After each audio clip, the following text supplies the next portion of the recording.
Hello students, last lectures में हमने 6 question और सॉल्व किए थे। इससे पहले हम 3 लेक्चर और ले चुके हैं, जिसमें कि जून 2020 का एग्ज़ाम जो कि 19 नवंबर को हुआ है, उसके 17 क्वेश्चंस के आंसर हम दे चुके हैं, सॉल्यूशन दे चुके हैं। अब ये उससे आगे के कुछ क्वेश्चन हैं। ठीक है, पहला क्वेश्चन है क्वांटम मैकेनिक्स से। ये particle in potential B equal to half K X square in the state psi T equal to 0। State दे रखी है, ये ground state. Find the minimum time at which wave function दे रखा है ये टी इक्वल टू 0 पर। Find the minimum time at which function repeat itself. हमें वो टाइम निकालना है जिसमें ये फंक्शन खुद को रिपीट करेगा, किस टाइम पर। ठीक है, वो टाइम निकालना है। ये ऑप्शन दे रखे हैं, इसके क्वेश्चन करते हैं।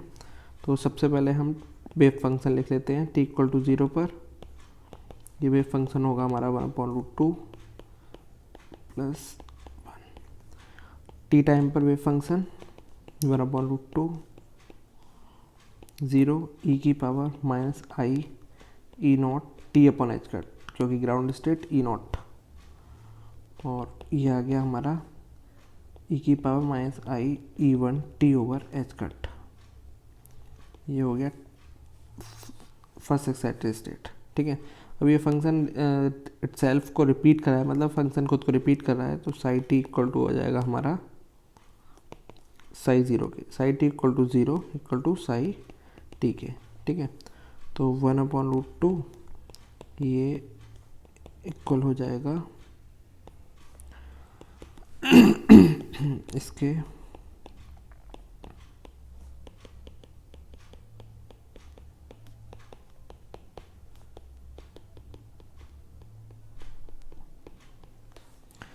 इन दोनों की कोफिशिएंट अगर हम देखें तो इसका और इसका, यानी हम क्या कर लेंगे, कंपेयर कर लेंगे। तो यहाँ से हमें मिलेगा 1 इक्वल टू ई की power minus I E naught T over H cut. Equation first हो गई है।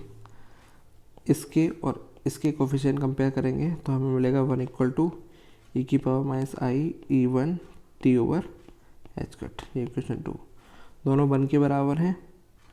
ठीक है, तो उन्हें बराबर रख देते हैं एक दूसरे के। ई की power minus I E naught T over H cut equal to E की power minus I E 1 T over H cut. ठीक है, अपॉन में ले आते हैं इसे इसके। ई की power minus I E naught T over H cut upon E की power minus I E 1 T over H cut, और ये 1 के बराबर हो गया। इसे ऊपर ले जाएंगे तो ई की power I T over H cut common और ई 1 माइनस ई नॉट। ठीक है, ये 1 के बराबर है। अब 1 को अगर ई की पावर में लिखे तो ई की power 2n pi i equal to 1 के बराबर होता है। ठीक है, तो ई की power I T over H cut E 1 minus E 0, ये बराबर होगा ई की पावर 2n पाई आई के। ठीक है, यानी आई T over H cut E 1 minus E not compare अगर करें तो ये 2n पाई आई के बराबर होगा। ठीक है, अच्छा टी निकल के आ गया यहाँ से 2n पाई अपॉन ई 1 माइनस ई 0, और ये एच कट ऊपर आ गया। अब यहाँ पर एक चीज़ है, n हमें दे रखा है 1। कैसे? क्योंकि इन्होंने कहा है फाइंड द मिनिमम टाइम, तो मिनिमम टाइम के लिए n इक्वल टू 1 हो जाएगा। ठीक, और ई 1 और ई नॉट की वैल्यू भी पुट कर लेते हैं 2 पाई एच कट। ई 1 कितना था, ई 1 कितना होगा भाई, 1 डायमेंशनल हार्मोनिक ऑसिलेटर है, तो इसके लिए फर्स्ट एक्साइटेड स्टेट की एनर्जी 3/2 एच कट ओमेगा और ग्राउंड स्टेट की हाफ एच कट ओमेगा। ठीक है, यानी 3/2 h cut omega minus half h cut omega. तो यहाँ ये आ गया आपका T equal to 2 pi h cut, 1.5 में से आधा जाएगा तो 1 बचेगा एच कट ओमेगा, यानी एच कट से एच कट कैंसिल, और टी बराबर आ गया हमारा 2 पाई अपॉन ओमेगा। ये जो सवाल था इसका राइट आंसर है, क्वांटम मैकेनिक्स वाला। ठीक है, बहुत सिंपल था, स्टेप वाइज फॉलो करना है इसे। नेक्स्ट क्वेश्चन की तरफ बढ़ते हैं। हाँ, ये भी बहुत सिंपल क्वेश्चन था, जिसमें कि इक्वल टू ई नॉट और ये 2x plus 3y minus omega T दे रखा था। EMT का क्वेश्चन है, इसमें डायरेक्शन पूछी थी कि यानी ई नॉट पूछा था। ठीक है, तो इसमें ऑप्शन से लगा सकते हैं हम, क्योंकि हमें पता है k dot E equal to 0 होता है। अब के कैसे निकालेंगे, वेक्टर के ई हमारा दे रखा है E naught 2x plus 3y minus omega T. तो ये क्या होता है, के डॉट आर ही तो होता है ये के डॉट आर यही तो होता है ये। 2x प्लस 3y कैसे आया होगा, जब के क्या रहा होगा 2i और प्लस 3j, ठीक है। और आर आप पता ही है आपको xi प्लस वाई जे प्लस जेड के, ठीक है। तो ये के यहाँ से मिल गया हमें कंपेयर करने पर। भाई आर क्या होता है xi प्लस वाई जे, अगर 3 डायमेंशनल हो तो जेड के होता है। अब इसका और इसका अगर डॉट प्रोडक्ट करोगे तो 2x और प्लस 3y आ जाएगा। तो यहाँ से हमें के मिल गया, ठीक है। अब हम ऑप्शंस जो थे उनसे अगर हम ये कर दें कि के डॉट इक्वल टू 0, ठीक है। के डॉट इक्वल टू 0 होता है कैसे, भाई डायरेक्शन जो होती है प्रोपेगेशन की वो किसकी, जो ई नॉट के क्या होती है, इसके डायरेक्शन की, वेव की डायरेक्शन के परपेंडिकुलर होती है, वेव वेक्टर की डायरेक्शन। तो के डॉट इक्वल टू 0 होना चाहिए। तो इस वेक्टर की अगर जो ऑप्शन दिए होते हैं उन सबसे डॉट प्रोडक्ट निकाल के देख लो, अगर 0 आ रहा है जिसके साथ तो वही आंसर हो जाएगा। आई थिंक उसमें एक आंसर दे रखा था i माइनस 2y3j, ठीक है। अब इसके साथ इसका डॉट प्रोडक्ट करके देख लेते हैं। चलिए अगर 0 आ रहा है तो ये ऑप्शन सही है, अदरवाइज गलत है।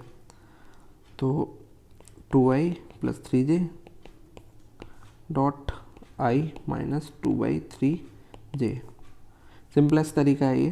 तो यहाँ से मिलेगा 2 और यहाँ से मिलेगा 2 इंटू 3/3। तो ये क्या आ गया 0, इसका मतलब ये जो आपका आंसर है i माइनस 2y3j ये सबसे करेक्ट ऑप्शन है, ठीक है। के डॉट इक्वल टू 0, क्योंकि वेव वेक्टर की डायरेक्शन और वेव की डायरेक्शन ऑफ पोलराइजेशन, ठीक है, इनके बीच एंगल 90 का होता है। के डॉट इक्वल टू 0 होता है, ठीक है। चलिए अब नेक्स्ट क्वेश्चन की तरफ बढ़ते हैं। हाँ ये क्वेश्चन था, एक 2 लेवल सिस्टम है having ground state with energy 0 non degenerate, यानी इसके लिए जी कितना है 1 है। Excited state with energy E, excited state की एनर्जी ई है और डिजनरेसी इसकी कितनी है जी है। If the population in excited state में be exceeds the population of ground state the minimum value of G पूछिए, ये दे रखा है, ठीक है। चलिए निकालते हैं, सिंपल फार्मूला है इसका। भाई पॉपुलेशन इन्वर्जन वाला formula N E upon N naught, ये क्या होता है, ये N E upon N naught, ये होता है ये जी, और इसकी डिजनरेसी इसकी आ गई 1 ई की पावर माइनस ई जे माइनस ई 0 अपॉन के टी, ठीक है। यहाँ से क्या आ गया जी ई की पावर माइनस ई अपॉन के टी, क्योंकि ई 0 कितना दे रखा है, ई 0 कितना है भाई, ई 0 दे रखा है आपका 0 और दूसरे की एनर्जी ई दे रखी है, तो ये आ गया हमारा ई अपॉन के टी, ठीक। अच्छा अब गिवन 1/t की वैल्यू दे रखी है तो 1/t की वैल्यू लगा लेते हैं, ई की पावर माइनस ई अपॉन के इंटू 2 log 2 kb अपॉन ई, सही है। ये ई से एक ई कैंसिल और जी ई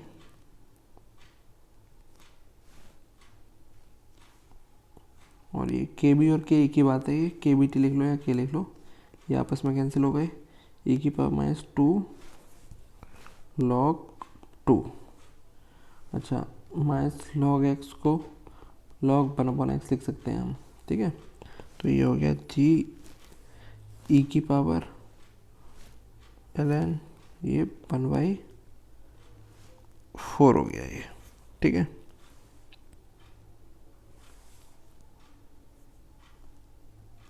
भाई log x था तो ये पावर हमने इधर ले ली, ये कैसे किया, ये ऐसे किया, देख लीजिए ई की पावर माइनस log 2 की पावर 2, भाई पावर आगे आ जाती है तो इसे लिख लिया हमने जी ई की पावर माइनस log 4, फिर इसे लिख लिया जी ई की पावर log 1/4 ln 1/4, ठीक है। अब इसे सॉल्व कर लेते हैं। लगभग आ गया ये जी गुणा 1/4 भाई, ई से एल एन कैंसिल हो गया, ठीक, यानी N E over N naught बराबर G/4, ठीक है। अब एन ई जो होगा वो मस्ट भी एन नॉट होना चाहिए, ठीक है, यानी इसकी जो एक्साइटेड स्टेट की जो नंबर ऑफ मतलब पॉपुलेशन है वो इससे ज़्यादा होनी चाहिए। तो इस केस में क्या होगा, जी क्या होगा, 4 से बड़ा होगा, ठीक। तो ऑप्शन ए जो था, जो कि 8 आ रहा था आई थिंक, वो आपका सही आंसर होगा। ये क्या है, 4 से बड़ा होगा, तो 8 आंसर था उसमें। मेमोरी बेस्ड क्वेश्चन है, ऑप्शन हो सकता है कुछ और भी हो, बट जी जो होगा 4 से बड़ा ही होगा डिजेंडेसी। तो आई थिंक 4 से बड़ी 8 उसमें दिया होगा ऑप्शन। एक्चुअली मैंने तो एग्ज़ाम नहीं दिया था, जैसे स्टूडेंट्स ने दिया उसी के अकॉर्डिंग मैंने इसका आंसर ये 8 बताया है, ठीक है। नेक्स्ट क्वेश्चन था फेज डायग्राम का। फेज डायग्राम में ये दे रखा था फेज कर्व, ठीक है, इसका पूछा था, तो इसका कर्व मैंने ये ड्रॉ किया है। आई थिंक ये कर्व उसमें भी था, तो ये जो ऑप्शन बता रहे थे बच्चे, ये ऑप्शन बी में था, ठीक है। इसका ये क्वेश्चन था, इसका आंसर मैंने ये इस तरीके से ड्रॉ किया है, और ये ऑप्शन बी में था वहाँ पर। तो जिन लोगों ने भी ये आंसर टिक किया है वो आंसर बिल्कुल सही है। इसके बाद भी अगर बच्चों की और भी क्वेरीज आती हैं तो उसके बाद उनके सॉल्यूशन पेस्ट कर दिए जाएंगे। तब तक के लिए thank you. Subscribe beep quanta academy YouTube channel.